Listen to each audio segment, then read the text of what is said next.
Assalamualaikum warahmatullahi wabarakatuh. Halo semuanya, saya Rizky Landilarani dari Prodi D3 Kesekretariatan dengan akhirannya 323. Jadi di sini saya akan membahas tentang apa sih manajemen humas. Nanti dalam video ini kita akan membahas tentang apa itu manajemen dan humas, serta apa sih manajemen humas, kemudian dengan lingkup manajemen humas. Oke, yang pertama kita akan membahas manajemen. Manajemen merupakan suatu proses atau ilmu untuk merencanakan pengorganisasian, memimpin, dan mengendalikan upaya organisasi dengan segala aspek agar tujuan tersebut tercapai secara efektif dan efisien. Kemudian ada humas. Humas atau hubungan masyarakat. Jadi humas sendiri adalah sebuah seni ilmu sosial di mana ilmu tersebut mencakup analisa, perencanaan, penentuan, pengarahan, serta pelaksanaan program-program terencana yang dapat memenuhi kepentingan atau tujuan pada instansi atau organisasi dengan masyarakat. Nah, jadi kan tadi sudah dijelaskan apa manajemen dan apa humas.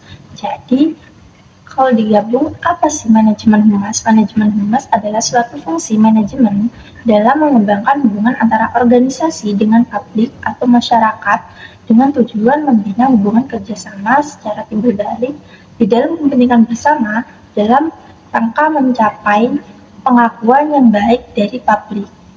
Oke, selanjutnya kita akan membahas tentang peran manajemen humas. Di sini ada 3 peran yang akan kita bahas. Yang pertama yaitu peran humas sebagai pengelola komunikasi, kemudian peran humas sebagai pemelihara citra positif, serta strategi komunikasi dalam peran humas. Oke, yang pertama, peran humas sebagai fasilitator atau komunikasi adalah bertindak sebagai perantara dan membantu manajemen dengan menciptakan kesempatan-kesempatan untuk mendengar apa yang publiknya dan menciptakan peluang agar publik mendengar apa yang diharapkan manajemen. Kemudian ada peran public relation dalam manajemen perusahaan berusaha mendukung kegiatan manajemen dalam menciptakan citra positif dengan cara menciptakan komunikasi yang saling menguntungkan antara kedua pihak, yaitu perusahaan dengan masyarakat. Kemudian ada merencanakan strategi. Yang pertama, tahap mencari fakta.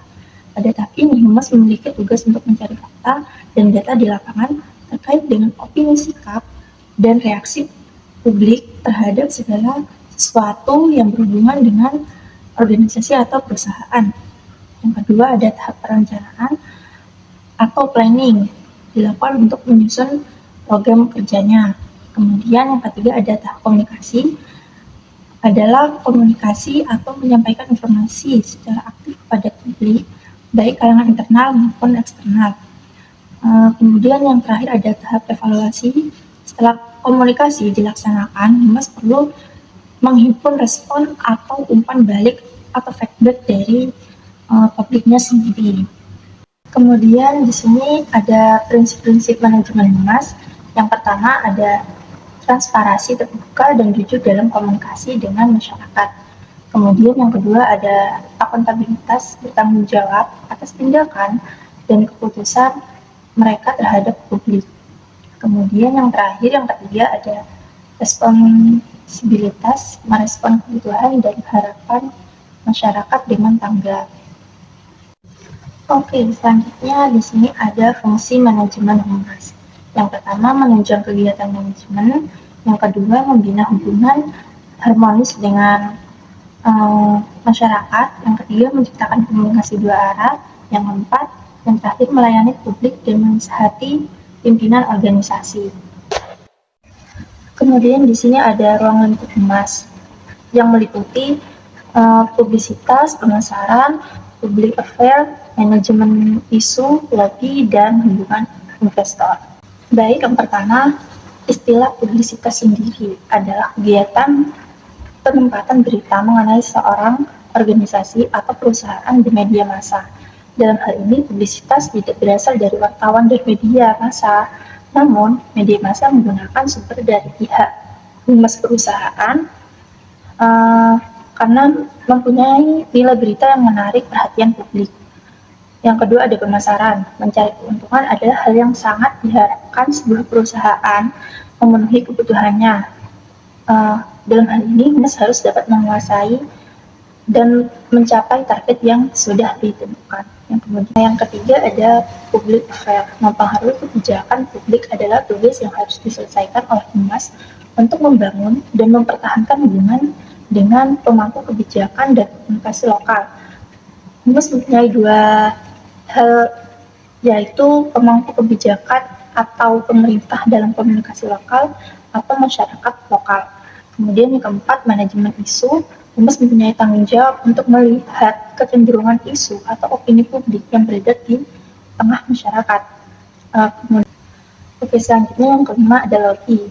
Dalam perjalanannya setiap organisasi atau perusahaan pasti dipengaruhi oleh hukum atau peraturan yang berlaku secara sah. Peraturan pasti membahas situasi yang menguntungkan atau merugikan bagi perusahaan atau organisasi tersebut. Nah, kemudian hubungan investor. Memelihara hubungan juga merupakan tugas dari humas untuk membangun kualitas yang saling menguntungkan dengan pemegang saham dan pihak lainnya dengan tujuan memaksimalkan nilai pasar. Gitu. Baik, jadi tadi itu adalah beberapa yang bisa saya jelaskan. Kurang lebihnya mohon maaf jika banyak salahnya, tolong dimaafkan. Sekian dari saya. Assalamualaikum warahmatullahi wabarakatuh. Terima kasih. Everybody asking how we doing, say we good. Don't need no one to tell me how to